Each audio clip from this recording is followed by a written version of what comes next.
एक आर्टिकल पढ़ रहा था तो उसके बारे में मैं बात करना चाहता हूँ, और ये रिलेटेड टू मिस इन्फॉर्मेशन है। तो जो आर्टिकल था वो ये कि एक रिसर्च ऑर्गेनाइजेशन थी जो एक रिसर्च कर रही थी ये कि यूट्यूब के ऊपर अगर कोई एड्स अगर आप डाल रहे हो तो वो उसमें ये चीज़ चेक की जाती है कि नहीं की जाती है कि ये जो इन्फॉर्मेशन एड्स में जा रही है वो सही है या नहीं। तो उस ऑर्गेनाइजेशन ने ऑलमोस्ट 50 एड्स ऐसे दिए थे जिसमें मिस इन्फॉर्मेशन थी। वो डिफरेंट डिफरेंट तरीके की कि एज ग्रुप जो है वो 18 से बढ़कर 21 हो गया है, ठीक है। फीमेल के वोट जो है वो टैक्स के जरिए काउंट किए जाएंगे। तो ऐसी कुछ 48 एड्स थी, और यूट्यूब ने उन एड्स को अप्रूव कर दिया। अब इलेक्शन आ रहे हैं और अब यही होगा, ठीक है। अगर एक प्लेटफॉर्म ऐसी मिस इन्फॉर्मेशन की एड्स को अप्रूव कर रहा है तो ऐसे टाइम पे आप इलेक्शन को कितना सेफ समझते हैं? और ये जो इंफॉर्मेशन जा रही है, ये तो चलो यूट्यूब के ऊपर एड्स का अप्रूव होने का प्रोसेस था, लेकिन ऐसा भी है कि जो इन्फ्लुएंसर हैं, वेरीफाइड हैंडल हैं, वो तो खुद से अपनी वीडियो बना के कहीं भी डाल सकते हैं। तो ऐसे में ये सिचुएशन कितनी खतरनाक हो सकती है, इसके बारे में थोड़ा सा।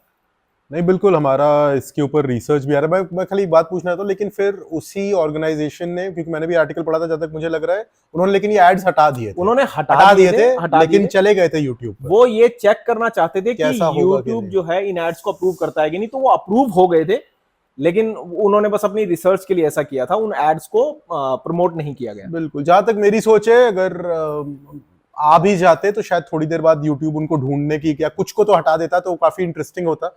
लेकिन बिल्कुल ये एक जब से राजनीति शुरू हुई है तब से अफवाहों का मामला तो गर्म रहता ही है। इंटरनेट के पहले भी रहता था। मैंने अपने पिता और बहुत सारे बुजुर्गों पर भी बात की तो उन्होंने कहा नहीं, ऐसा नहीं था कि तब नहीं चलती थी अफवाहें।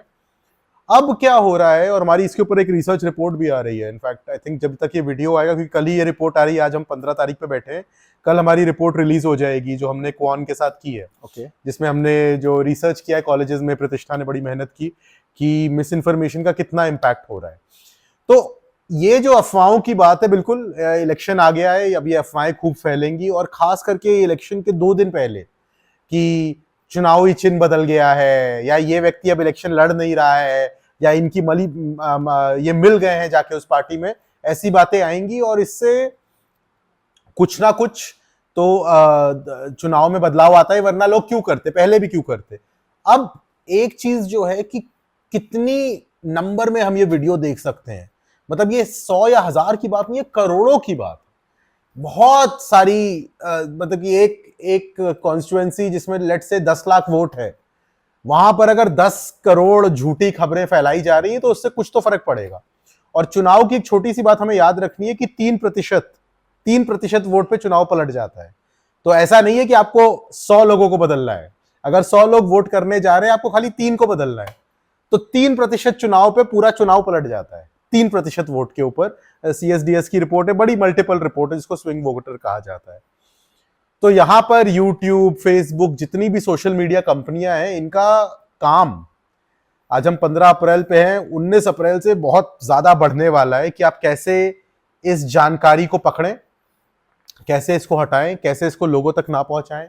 और हम सब जो वोटर हैं, हमारी भी जिम्मेदारी बढ़ने वाली है कि कैसे हम व्हाट्सएप पे इसको फॉरवर्ड ना करें, कैसे हम फेसबुक पे इसको देख करके अपना मन ना बदलें, जांचें परचें।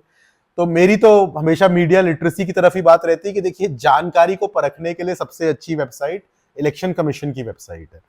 अगर इलेक्शन कमीशन की ही वेबसाइट पर, और इस वीडियो में आप एडिट करके डाल भी दीजिएगा, eci.gov.in, if I am not incorrect, यही वेबसाइट है। यहां पर जो जानकारी है उसी को सही मानिए।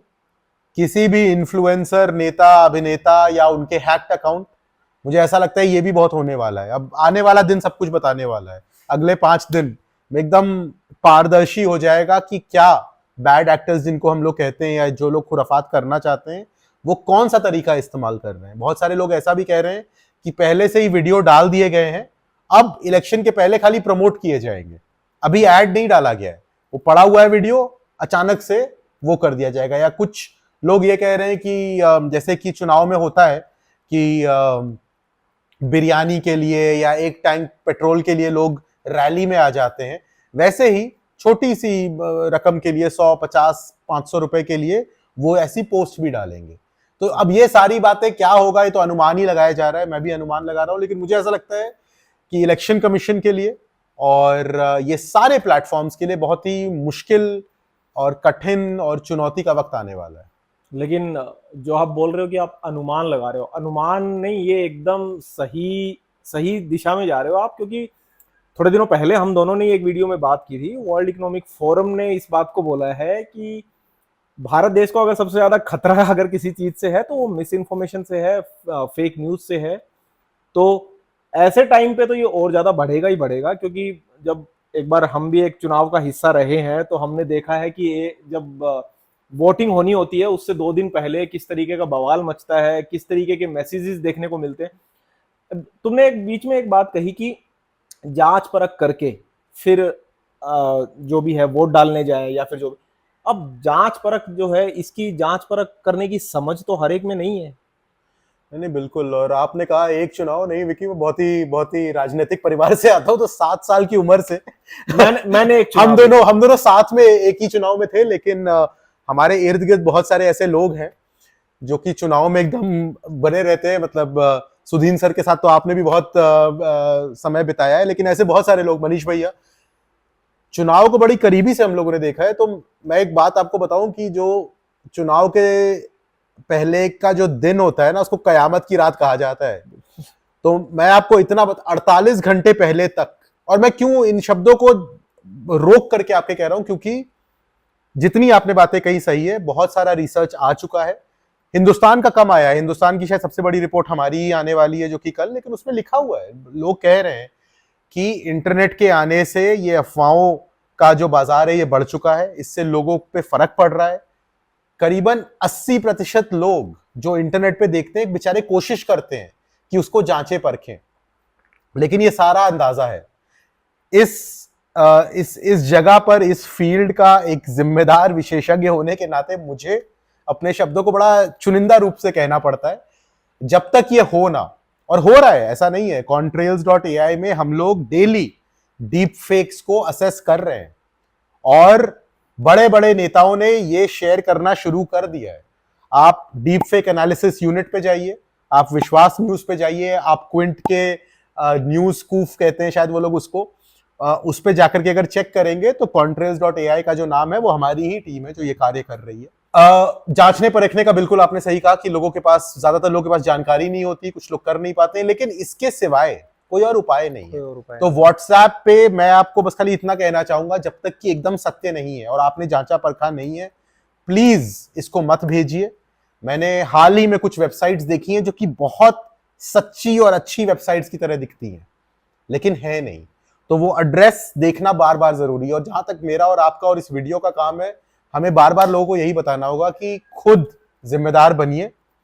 और देखिए, सबके लिए अच्छा करना बहुत अच्छा होता है, लेकिन हानि मत करिए। तो हानि नहीं करना बड़ा आसान है कि अगर आप 100% जांची परखी हुई बात नहीं है, किसी को ना बताएं, ना व्हाट्सएप पे शेयर करें। यही इलेक्शन कमीशन भी कह रहा है, और इलेक्शन कमीशन बहुत अच्छा काम कर रहा है। हम लोग उनके ऑफिस में बार बार जाते रहते हैं। चाचा चौधरी और साबू का उन्होंने एक अच्छा सा कार्टून बनाया इस अवेयरनेस के लिए। तो सब लोग please please please election commission की वेबसाइट पे जाइए और जितनी जानकारी है इलेक्शन की वहीं से लीजिए। सोशल मीडिया और व्हाट्सएप से मत लीजिए। मैं तो यहां तक कहना चाहूंगा, अगर सोशल मीडिया से ले रहे हैं तो इलेक्शन कमीशन के ऑफिशियल पेज से लीजिए। वो सारे social media platform, Instagram, Twitter, YouTube पे वो एक्टिव है, वहीं से जानकारी लीजिए। नहीं तो उनकी वेबसाइट एक अच्छा चैनल है। अच्छा, ये जो बीच में आपने 1-2 बार रिपोर्ट के बारे में बात की है, इसके बारे में मैं खुल के अभी बात नहीं करूंगा, क्योंकि इसका शायद अपने को पूरा डेटा जब हाथ में तो आ ही गया है, उसमें क्या क्या खुलासे होंगे उसके बारे में। लेकिन इसका कितने लोगों ने कितने लोगों ने इस सर्वे को भरा है? तो दोस्त, ये शायद हमारा तो सबसे बड़ा सैंपल सेट था, लेकिन मेरे ख्याल से हिंदुस्तान का भी सबसे बड़ा सैंपल सेट है ये, मिस इन्फॉर्मेशन और फर्स्ट टाइम वोटर्स को लेके या वोटर्स को लेकर के। और करीबन टोटल सैंपल सेट तो 7,000 का था, लेकिन इसमें से 5,500 यूजफुल है। कुछ डेटा ऐसा होता है जो कि पूरा नहीं भरा किसी ने फॉर्म।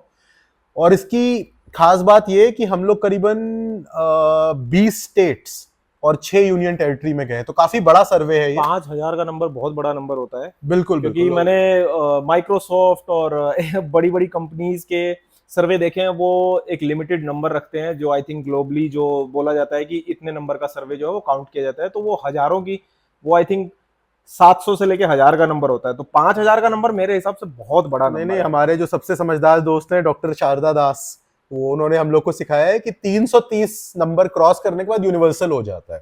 330 इतना काफी होता है एक सर्वे के लिए। तो ऐसा नहीं है कि 2 अरब का देश है तो आपको 2 अरब लोगों से जाके पूछना होगा।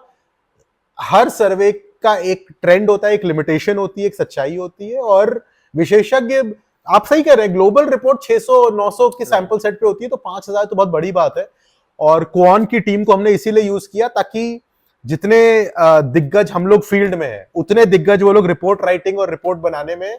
तो ये टूल बहुत ही समझदार लोगों ने बनाया है, और रिपोर्ट राइटिंग भी बड़े अच्छे लोगों ने की है। तो I think it's going to be a very strong report. और हम लोग इसके ऊपर एक प्रॉपर पाइपलाइन बना रहे हैं। तो बेसिकली जो अर्निका जिसका वीडियो शूट करेंगी, आप भी उसमें रहेंगे, कि अगर आपको इलेक्शन के दौरान कोई भी ऐसा कंटेंट मिलता है जो आपको लगता है कि परेशान, किसी भी तरीके का प्रॉब्लमैटिक कंटेंट है, तो इसका एक प्रॉपर गूगल फॉर्म बना करके, जिसमें खाली आपको लिंक और वजह बतानी है, हमें आपका नाम नंबर से कोई मतलब नहीं है। मेन एम ये है कि अगर ये प्रॉब्लमैटिक कंटेंट है तो इसको प्लेटफॉर्म से हटाया जाए। प्लेटफॉर्म ने हमसे कहा है कि हम उनकी मदद करें। तो बहुत जल्दी पहला वोट पड़ने के पहले ये पेज भी सोशल एंड मीडिया मैटर्स पे लाइव होगा, और हम लोग कोशिश करेंगे कि सब लोग मिल करके इस चुनाव को जितना सच्चा रख सके उतना जरूरी है। और दूसरी बात, सारे नेताओं से हाथ जोड़ करके विनती है कि आप प्लीज, मुझे पता है कि ये कहना बड़ा अजीब सा लगता है, लेकिन आप लोग अगर मिस इन्फॉर्मेशन और फेक न्यूज का पैसा नहीं दोगे तो ये बनेगी नहीं। ये एक सच्चाई है, और हर पार्टी के हर नेता से मैं बात कर रहा हूं, छोटे बड़े, हाथ जोड़ के। मैं भी इसी देश का नागरिक हूं, इसी देश का वोटर हूं, तो मैं आप सब लोगों से हाथ जोड़ के ये विनती कर सकता हूं कि आप लोग प्लीज ये अफवाहों के लिए, ये जाली खबरों के लिए पैसा मत दीजिए, और अपने कार्यकर्ताओं को भी इसके लिए मत उकसाइए। चलिए, धन्यवाद।